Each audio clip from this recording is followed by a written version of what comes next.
हा विषय इतका खोटा आहे, ती गोष्ट इतकी धादांत खोटी आहे, त्याला काही बेस नाही.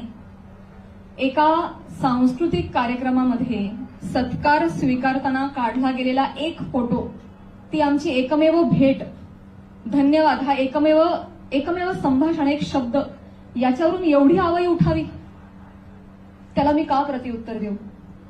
जेव्हा त्या गोष्टीवर मी भाष्य करते, 10 लोकांपर्यंतची गोष्टी 1000 लोकांपर्यंत पोहोचतात. ती जर गोष्ट खोटीच असेल तर ती किती काळ टिकणार?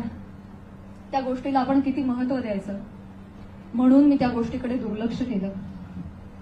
शांत बसणं मी योग्य समजलं आणि याला भरपूर साथ होती ती मी ज्या व्यक्तींबरोबर काम करते, ज्या संचाबरोबर काम करते, माझं कुटुंब, माझा मित्रपरिवार, सगळे आप्तेष्ट, महाराष्ट्रातली जनता, प्रेक्षक